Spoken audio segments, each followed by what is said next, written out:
Thank you for that, brother. Your wife was one of the most encouraging voices to me early on when we first met, and when a lot of people were not all that encouraging in their comments, like, who are you, and you're a nice guy but you can't win. That was kind of the initial comments, but Kelly was one voice that I remember early on as being an encouragement. Thanks for being here. And isn't it going to be refreshing to have a straight-talking, down-to-earth, regular person like you and me in the United States Congress? Yeah.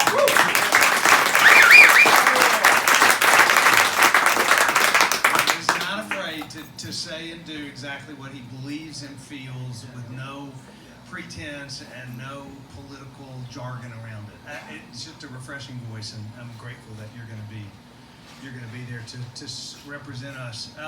Thank you all for being here. Really honored that you came out this morning. Man, what a beautiful day. And makes it beautiful for us to have this kind of a crowd and this kind of reception. So, and this county actually very good to us in the primary. So we've had a lot of good stops here. Thank you for being back out. For those who don't know me, I'll give you a little brief intro. And for those who've heard this story, sorry, you have to suffer through it again. But Maria and I are in a really honored spot to be the Republican nominee for governor, and it's an unlikely spot for me. Never run for office, never been in the government, never really been all that involved in politics, but you know, God has a way of working in the journey you're on to put you in spots you wouldn't have imagined. I grew up farming in a farming family, Hereford cattle business in western Williamson County. My brother is an ag graduate and runs a farm, and I've lived there all my life, and we work together as a family. There are 9 households on our farm, Lee households, and my daughter just graduated from ag school, so we have a long history in agriculture. It's critically important to the future of Tennessee. I'm a businessman. I run a company called Lee Company. We're heating and air conditioning, plumbing, and electrical business that is that employs about 1,200 people. And most of them are skilled tradespeople, plumbers and pipe fitters and welders, electricians and HVAC technicians. And I am a strong believer that, we've ignored vocational and technical education in our public school system.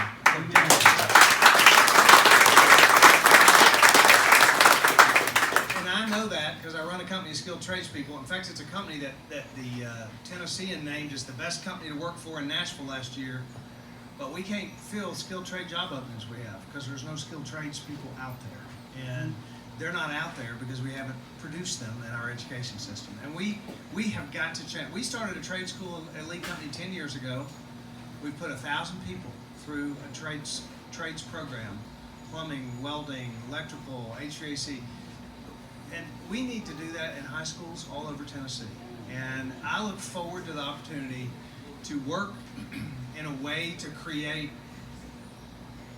pathways of opportunity in our education system, especially for those 4 out of 10 kids that don't go to college, but that are gifted in ways college kids aren't, but that we do very little to take their giftings and turn them into success. So you can tell I'm passionate about that subject. I'm excited about it. But as a bio, I'm a farmer, I'm a businessman, and I'm a man who, in part because of a tragedy in my life that I share as part of my story all the time. I lost my first wife when I was 40 in a accident on our farm, and it was a devastating day and season for me, no doubt, and probably not unlike some experiences people have had in this room. Had 4 little kids, middle of my career, turned my life upside down, except that the Lord walked me through that season in a very powerful way. And He changed my perspective on the rest of my life and how to raise my kids, how to run my company, what to do with my time. And I share that part of the story because what that translated into was a man who decided to spend more time doing things that I thought really mattered. And I got very involved in nonprofit work, and the 2 stories I always share that led to this, helped me in this decision to run for governor. Got involved in a young man's life in the inner city, met a kid at a lunch one day through a nonprofit I worked with, and I started driving into his awful neighborhood and picking him up once a week, every week, and did that for 5 years. And that kid, Adam's his name, and when I met him, I looked at his first report card, he had F's in every subject. And I was, concerned about that, worked with his grandmother, moved him to another public school that I knew about, had heard about, and his whole educational trajectory changed, which meant his whole future changed. Adam and I are very close today. We've seen each other every week for 5 years, except through this campaign, but he just is starting college this fall. And I watched that kid's life change, but I was more concerned about the tens of thousands of kids we have sitting in schools whose life isn't going to be changed because they don't have the quality education they deserve. And our kids in Tennessee all ought to have an opportunity to have a bright future because of a top quality education.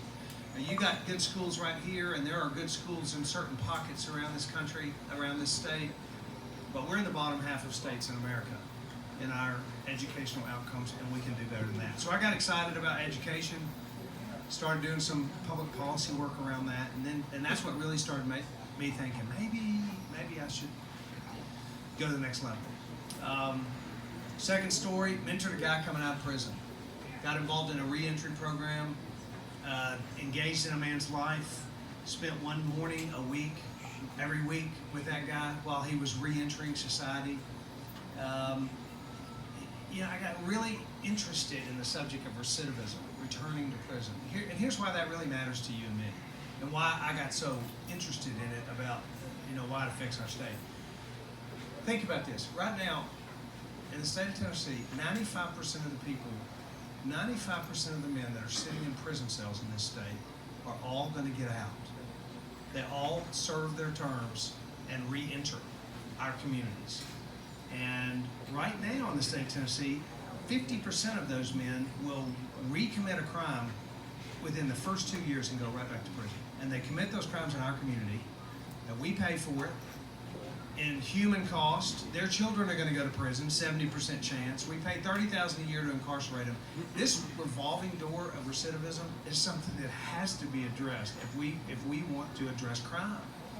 And because meanwhile, in our 6 largest cities, the crime rate last year was higher than the year before, violent crime. So if I've run across this state back and forth, up and down now for almost 2 years. I believe, and I say this everywhere I go, when it comes down to it, people want a good job, and a good school for their kid, and a safe neighborhood. That's what really matters to every single Tennessean. And I found myself as a private citizen working in public policy around those 3 subjects, and that's what prompted me to say, you know what, Maria, let's pray about this. Can a guy like me run for governor? Never worked, never done it, never run for anything. And the more I prayed about it, and the more we thought about it, the more I thought, you know what, this is really what the founders intended when they created a country, and they decided we should be self-governed, that it would be a government of the people, and that private citizens like you and me would engage in governance and address the greatest challenges of the day. So we prayed about it, we decided, we took off a year and a half ago, and not many people believed, but we did. And many of you we met along that very first journey. And we announced we were going to go to 95 counties in 95 days in an old RV, which is something you would decide to do if you've never run for office before. Sounded like a really fun, great idea. It turned out to be, and we met remarkable people in every corner. And you go to every county, you figure out it's a rural state for one thing.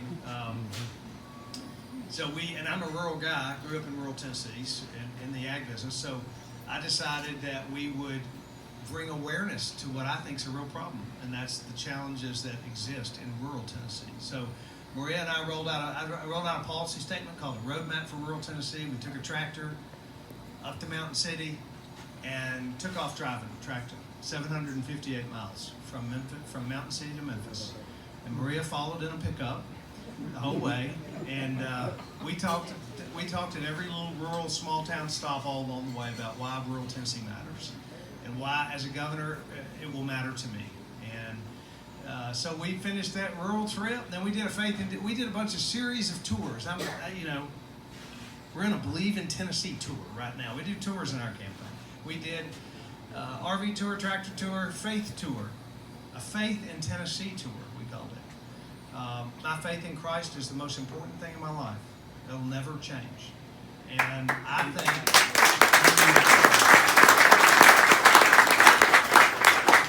think that the voice of faithful people has been made to feel increasingly unwelcome in this country, and especially in the public square. And that's a terrible mistake, because faith and family and community are they are critically important. They're not old-fashioned values that got us here. They're critically important values if we want to go where I think this state can go.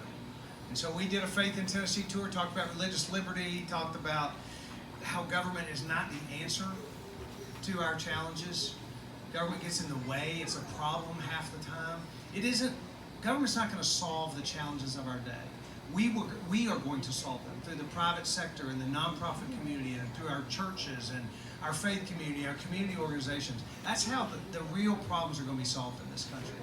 And so we heralded that in our Faith in Tennessee tour by visiting 35 faith-based nonprofits from one end of the state to the other. Organizations doing remarkable work that would make you proud. And then we finished our series of tours in the primary with a town hall tour. And we did 100 town halls. We had a town hall right here in this county that was very good, very crowded, very exciting for us.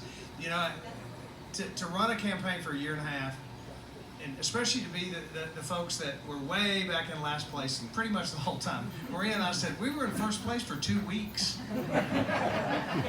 It just so happens to be the best 2 weeks that we've campaign.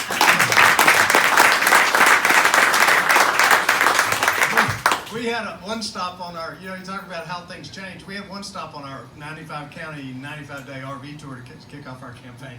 We pulled into the Pig and Chick restaurant, and where the crowd was supposed to be, and I looked around the parking lot and said, Maria, I don't think there's anybody here.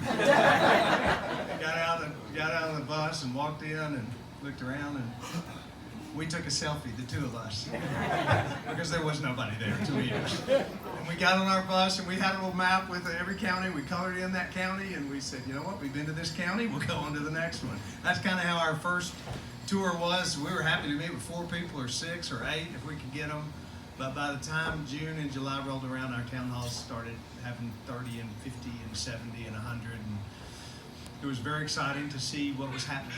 And the message was getting out and resonating with people. And we were very encouraged and very excited. By the end of that deal, our last town hall in Fairview at my hometown, we had 600 people show up. And I had leaned over to Maria, at Pig and Chick and said, there's nobody here. I leaned over to her that night and said, Maria, we are going to win.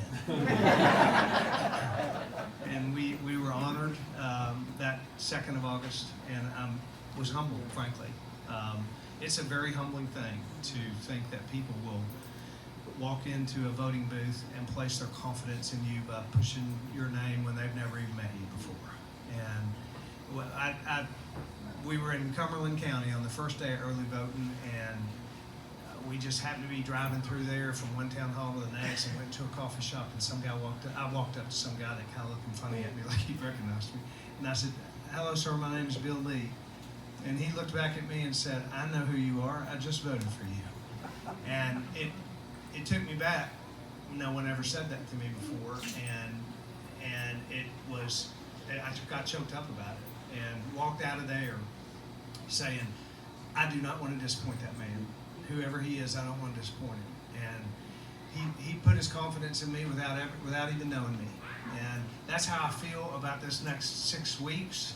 I don't want to disappoint all the folks that voted for me in the primary, and even the ones that didn't vote for me but that have come on board now. I don't want to disappoint them. And I don't want to disappoint not one single Tennessean. The ones that are out there that aren't going to vote for me in November. I hope to have the privilege to serve them and to serve you and to serve every single person in this state. Because here's what, so we're doing this Believe in Tennessee tour, 95 counties in 95 days. It happens to be, it just so worked out. Don't you love God, the way God works sometimes? It just so worked out that there are 95 days between August 2nd and November 6th. So we got back in the bus and headed out, and we're talking about what I believe about this state. here's what I think. We're privileged to be Tennesseans. We truly are. This is a remarkable state. We're the envy of many states in many ways. Now, we got some serious problems. 15 counties in poverty, bottom half of schools in the country. We got 50% recidivism rate. We have some challenges, but they're not insurmountable. We can address those challenges of our day. And Tennessee is, in spite of its challenges, it's an absolutely remarkable place to be. I'm a business guy who read a business book years ago called Good to Great. The premise of that book is that good is the enemy of great. That you feel good about how you are personally, that's a dangerous place to be, I think. When in our company, we talk to each other, hey, if you feel good about how we're doing, then you need to look around and say, because if you want to go to the next level, we've got to not be satisfied with where we are. And we're in a really good spot in Tennessee, but I think we can be even better. And what I believe about Tennessee is that not only can she be a better place for 6.5 million people that live here, but Tennessee can lead the nation. We can show other states how to do it, how to lower recidivism, how to improve our schools, how to solve the challenges of our day, how to bring vocational education in a meaningful way to our. We can show other states how to do it with the right leadership. And Lord knows this country needs some states to lead, and we could be one of them. I'd be honored to serve you, to have your support to help us finish strong in the next 6-7 weeks, and I'd be honored to be your governor and to work with you to make Tennessee an even better place to live. And I'm honored that you came out this morning. So thank you very much for being here.